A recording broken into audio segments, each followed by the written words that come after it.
గతేడాదిన్నర కాలంగా మార్కెట్లో సరైన ధరలు దక్కక నష్టాలను ఎదుర్కోవాల్సి వస్తుందంటూ నెల్లూరు జిల్లా చేపల రైతులు ఆందోళన చెందుతున్నారు.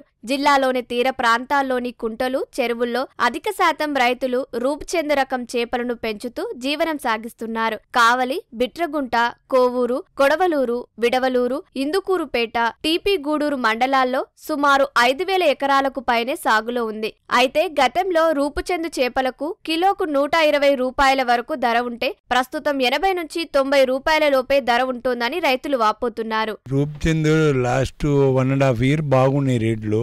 126, 128 ఉండయి. ఇప్పుడు 84, 85 అమ్ముతుండయి. దానివల్ల గిట్టుబాటు కావట్లేదు. కరెంటు బిల్స్ అన్నీ 1.5 రూపాయలు అని చెప్పడా కానీ 3 రూపాయలు పడుతుంది యూనిట్కి. మేతలు 35 అటు అమ్ముతుంది, టన్ను 35,000. కరెంటు బిల్లు అది ఫీడింగ్ ఛార్జీ, చేపల రేటు తక్కువ ఉండే తల్లికి గిట్టుబాటు కావడం. సుమారు 8 ఎకరాలు 20 టన్నులు వస్తుంది. ఇప్పుడు 84, మీడియం 74 అంటున్నారు. మినిమం ఎకరాకు 50,000 లెక్క నష్టపోయాం. ఆ బిల్స్ 1.5 రూపీస్ అంటున్నాడు. అది కరెక్ట్ చేయగలిగితే చాలు. ఎకరాకి 1 లక్ష రూపాయలు అవుతుంది. కరెంటు బిల్లులు అంతా 1.5 లక్ష దాకా అవుతుంది.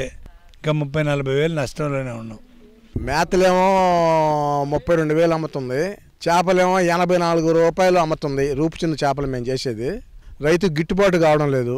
వాళ్ళని బతిలాడేస్తున్నాం వ్యాపారస్తులకి. కరెంటు బిల్లులు వాడినా వాడకపోయినా కానీ యూనిట్కి 4 రూపాయలు అనేది చాలా మీటర్లు ఉన్నాయి. కొన్ని మీటర్లే 2 రూపాయలే ఉన్నాయి. వెముగా ఉండలేక చేయడమే, చేతికి లాభాలేం రావడం లేదు. రొయ్యలు పోస్తే రావడం లేదు. తెల్ల చేపలు పెంచుదామంటే వాటికి జబ్బులు ఎక్కువ. ఈ రూపుచెందు బాగానే ఉంది కానీ రేటు 100 రూపాయలకి పైన కానీ అమ్మితే కొంచెం మిగులుతుంది. ఇప్పుడు 84 రూపాయలు, 85 రూపాయలు వాళ్ళు బతిలాడి ఆసాములు పోయి వాళ్ళని బతిలాడి వ్యాపారస్తుల్ని ఇస్తున్నాం. ఏటికేడు మేతల ధరలు పెరుగుతుంటే చేపల ధరలు పెరగాల్సింది పోయి తగ్గుతూ వస్తున్నాయంటూ రైతులు ఆందోళన చెందుతున్నారు. దీనికి తోడు విద్యుత్ బిల్లులు యూనిట్కు ₹1.5 అంటున్నా అధిక శాతం రైతులకు 3 రూపాయల వరకు ఛార్జ్ పడుతోందంటూ వాపోతున్నారు.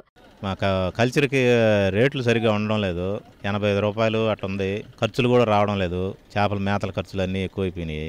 కరెంటు బిల్లు కూడా అంటే సబ్సిడీ అంటున్నారు, 1.5 రూపాయలు అంటున్నారు, 3 రూపాయలు పడిపోతుంది. ఎక్స్ట్రా ఛార్జీలు వేస్తున్నారు. ఎకరాకి 30-40 వేలు లాస్ వస్తుంది. ఇప్పుడు 85 రూపాయలు రేటు, ఖర్చే 90 రూపాయలు, 90 చిల్లర పడిపోతుంది. అదే గిట్టుబాటు లేదు. 20 టన్నులకైనా వచ్చారు. చూస్తే రైతులకి చూస్తే నష్టం వచ్చేటట్లనే ఉంది. 2 నెలల నుంచి రేటు పడిపోయింది చేపలు. రైతులు ఇబ్బంది పడుతున్నారు. కూలీలు చూస్తే మాకు కూడా కూలీలు గిట్టుబాటు కావటం లేదు. మేము కూలోళ్ళమే. ఎకరా చెరువులో చేపల పెంపకం చేస్తే దాదాపు 30,000 వరకు నష్టం వస్తోందంటూ రైతులు ఆందోళన చెందుతున్నారు. ఉత్పాదకాల ధరలు పెరుగుతున్న ప్రస్తుత తరుణంలో కిలోకు కనీసం 100 రూపాయలు పైన ధరలు ఉండేలా చూడాలంటూ రైతులు కోరుతున్నారు.